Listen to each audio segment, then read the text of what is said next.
السلام علیکم، میں خواجہ جمیل ہوں۔ اب سیاست و صحافت دیکھ اور سن رہے ہیں۔ استحکام پاکستان پارٹی کا افتتاح ہو چکا۔ ادھر ادھر سے پکڑ دھکڑ کر اور زور زبردستی سے رہنماؤں کو پارٹی میں شامل کیا گیا ہے۔ ان میں زیادہ تر رہنماؤں کی تربیت جیل میں کی گئی، یعنی کسی بھی پارٹی کا کارکن پکڑ کر جیل میں ڈالو۔ استحکام پاکستان پارٹی کا لیڈر تیار۔ 9 مئی کے سیاہ دن کی سزا تحریک انصاف کو دی جا رہی ہے۔ پارٹی کو حصوں میں تقسیم کرنے اور لیڈرشپ کو ڈرا دھمکا کر پارٹی چھوڑنے پر مجبور اور قائل کیا جاتا ہے۔ پاکستان کی سیاسی تاریخ میں پہلا موقع ہے جب کسی پارٹی کی تیاری میں جیل اور یاترا کو استعمال کیا گیا۔ اس سے پہلے نیب اور اس کی فائلیں ڈراؤنے خواب کی طرح اپنا وجود رکھتی تھیں۔ پارٹی کی تبدیلی میں فائل نے اچھوں کو ناکوں چنے چبوائے۔ ادھر طاقتور نے فائل نکال کر میز پر رکھی، ادھر میز کی دوسری سائیڈ پر بیٹھے ہوئے لیڈر نے فوراً دوسری پارٹی میں چھلانگ لگانے کی حامی بھر لی، جیسے جنرل مشرف نے مسلم لیگ کے وجود سے قاف لیگ کو پیدا کیا۔ پاکستان پیپلز پارٹی کے جسم سے پیپلز پارٹی پیٹریاٹ کا جنم ہوا اور اب تحریک انصاف سے استحکام پاکستان کی پیدائش ہوئی ہے۔ نیا جنم لینے والی پارٹیاں کسی سیاسی عمل کا نتیجہ نہیں ہوتی اور نہ ان کے جنم کے پیچھے کوئی سیاسی روح کارفرما ہوتی ہے، بلکہ ان پارٹیوں کی پیدائش لیڈرشپ کی کرپشن، بدعنوانی، لوٹ مار اور دیگر جرائم کی مرہون منت ہوتی ہیں۔ جرائم میں ملوث ہونے کے سبب پکڑے جانے کے خوف سے طاقتوروں کی کسی خواہش کو رد کرنے کی ان میں ہمت نہیں ہوتی۔ جیل کے تو نام سے ایسی لیڈرشپ کی جان نکلتی ہے۔ اس کی سب سے بڑی مثال تحریک انصاف کی موجودہ لیڈرشپ ہے، جو ایک ہفتہ بھی جیل میں نہیں گزار سکی۔ چونکہ حکومت میں بیٹھے وزیر اور مشیر ان کی نفسیات سے واقف ہیں، لہٰذا انہوں نے تحریک انصاف کو دھول میں اڑانے کے لیے ایسا منصوبہ تشکیل دیا جس کے تحت ایک بندے پر 5 مقدمات قائم کیے گئے۔ جیسے ہی عدالت ایک مقدمے میں ضمانت لیتی، جیل سے باہر کھڑی پولیس فوراً کسی دوسرے مقدمے میں گرفتاری ڈال کر پھر جیل میں ڈال دیتی۔ حکومت کی اس سیاسی تدبیر سے تحریک انصاف کی پردیسی لیڈرشپ میں ایک ہلچل مچ گئی۔ انہوں نے فوراً اپنے پچھلے نظریے اور پارٹی کو الوداع کہا۔ پاکستان کو استحکام دینے کے لیے استحکام پاکستان پارٹی کا نیا چولا زیب تن کر کے ایک نئے ولولے اور نظریے کے ساتھ استحکام پاکستان پارٹی میں شامل ہو گئے۔ اس پارٹی کے بنانے میں کون سا نظریہ، بیانیہ اور سیاسی نعرہ کارفرما ہے؟ ابھی تک پارٹی کے قائدین کوئی بیانیہ اور نظریہ دینے میں کامیاب نہیں ہوئے، بلکہ اس کے برعکس دوسری سیاسی پارٹیوں کی لیڈرشپ کی جوڑ توڑ میں مصروف ہیں۔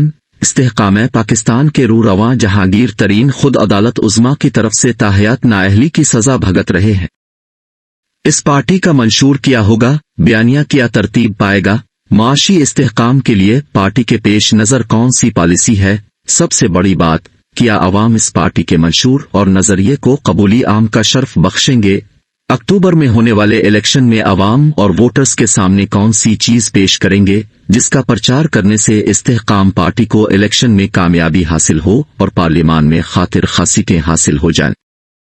ابھی تک درج بالا امور میں سے کسی امر کو سامنے رکھنے میں استحکام پارٹی کامیاب دکھائی نہیں دیتی۔ دوسری بات، پارٹی کا منشور ابھی کہیں نظر نہیں آ رہا، بیانیے کا کوئی وجود نہیں ہے۔ معاشی پالیسی کے حوالے سے کسی تقریب، بیان اور میڈیا میں وضاحت کبھی نہیں آئی۔ جب پارٹی کے پاس درج ذیل اہم نکات کے بارے میں بتانے کے لیے کچھ نہیں ہے تو سوال پیدا ہوتا ہے، پارٹی کی تشکیل کون سے مقاصد کے پیش نظر ہوئی؟ اڑتے سیاسی پرندوں کو دبوچ کر پارٹی کے پنجرے میں ڈال کر جماعت کی شکل تو دی جا سکتی ہے، کیا افراتفری کی حالت میں پکڑے ہوئے رہنما الیکشن میں ووٹرز کو لبھا پائیں گے؟ الیکشن میں اتنی سیٹیں حاصل کرنے میں کامیاب ہو جائیں گے جس سے خود حکومت بنا سکے؟ اگر حکومت نہیں بھی بنا پاتے تو کیا اپوزیشن کا منصب حاصل کرنے میں کامیاب ہو سکتے ہیں؟ اپوزیشن کے منصب کو بھی چھوڑیں، کیا استحکام پاکستان والے اتنی سیٹیں حاصل کر سکتے ہیں جس سے کسی حکومت کو ٹف ٹائم دے سکیں؟ بظاہر ایسی کوئی چیز بھی نظر نہیں آتی جس سے محسوس ہو استحکام پارٹی حکومت بنا سکتی ہو، اپوزیشن کا منصب حاصل کر سکتی ہو، اتنی سیٹیں حاصل کر جائیں جس سے حکومت کو ٹف ٹائم دے سکے۔ ظاہراً دیوار پہ لکھا دکھائی دیتا ہے، پارٹی کے سربراہ جہانگیر ترین اور علیم خان کا تحریک انصاف کی توڑ پھوڑ اور عمران خان سے ذاتی اناد ہے جس کے پیش نظر پارٹی بنائی گئی۔ جہانگیر ترین جس طرح جہاز بھر کر لوگوں کو تحریک انصاف میں لائے تھے، اسی طرح جہاز بھر کر افراد کو تحریک انصاف سے واپس لے گئے۔ استحکام پاکستان پارٹی میں شامل لیڈرشپ کے سیاسی کیریئر کا جائزہ لیتے ہیں۔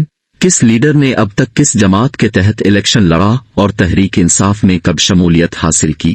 ان کا ووٹ بینک ذاتی ہے یہ کسی پارٹی کی بدولت ہے؟ اس لیڈرشپ میں جہانگیر ترین، علیم خان، فواد چودھری، فیاض چوہان، فردوس عاشق اوان وغیرہ شامل ہیں۔ استحکام پاکستان پارٹی کے کرتا دھرتا اور روح رواں جہانگیر ترین ہیں۔ تحریک انصاف میں شامل ہونے سے پہلے یہ قاف لیگ میں تھے۔ 2002 کا الیکشن انہوں نے قاف لیگ سے لڑا اور کامیابی حاصل کی۔ 2013 میں جہانگیر ترین قاف لیگ کو چھوڑ کر فنکشنل مسلم لیگ میں شامل ہو گئے اور قومی اسمبلی کا الیکشن اسی جماعت کے ٹکٹ سے لڑ کر کامیابی حاصل کی۔